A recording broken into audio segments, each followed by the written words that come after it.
Last year we grew over 30 types of peppers. We grew super hot peppers, mildly hot peppers, and even some sweet peppers.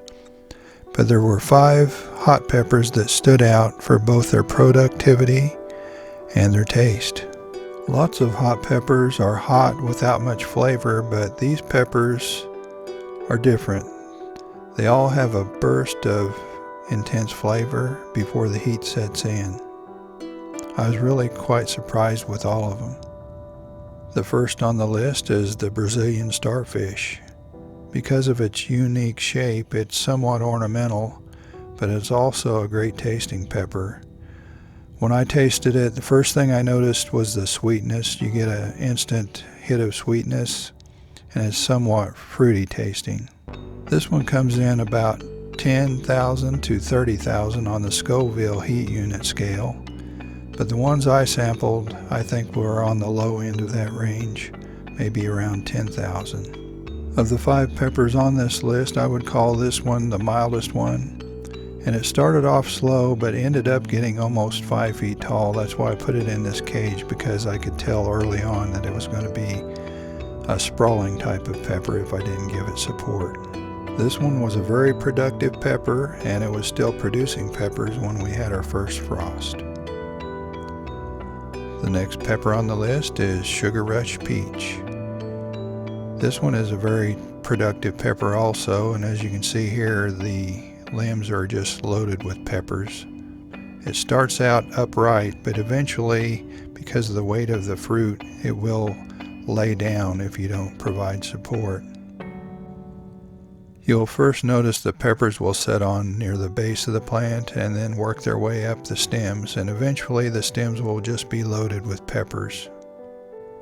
This one packs plenty of heat, and it comes in about 80,000 to 150,000 on the Scoville scale. When you first bite into one of these, it lives up to its name. You'll get that intense sweet flavor. It just has a lot of sweetness. Of the ones I tried, there was a lot of variability, with some of them being a lot hotter than others. My sister used one of these peppers to make some chili, and my brother-in-law said it was some of the best chili he had ever tasted. Of the peppers I grew, this was the slowest to germinate. But once it got started, it produced a very heavy crop.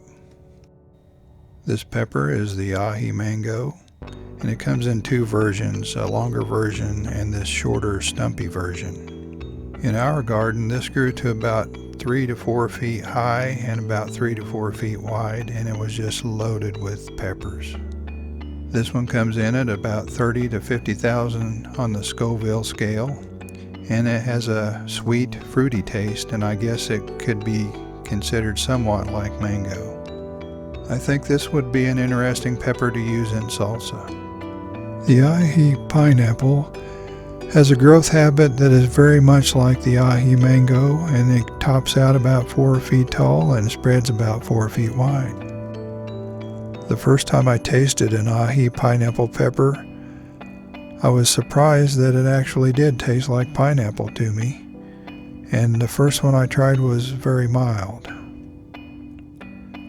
The first time I tried one, I just bit off about half of it without getting into the seeds.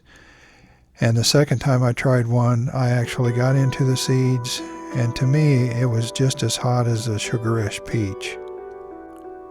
I found there was quite a bit of variability in the heat level depending on how long they had been on the plant.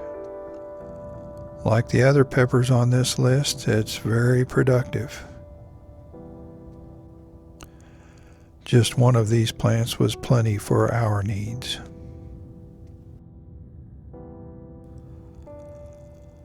Like the other 2 Aji peppers on this list, the Aji Lemon Drop takes up a lot of room. It's about 4 feet tall and spreads out to about 4 feet wide. And like the others, it's loaded with peppers. They look very much like an Aji pineapple, but the taste is definitely different. They do have a citrusy taste, and the heat level on the Scoville scale is about 10,000 to 30,000, and the ones I sampled were on the top end of that scale. When fully ripe, the Aji Lemon Drop looks almost identical to the Aji Pineapple and is about the same shade of yellow.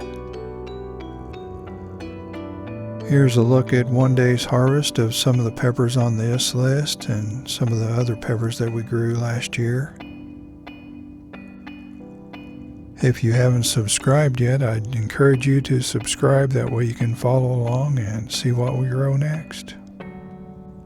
We'll see you next time.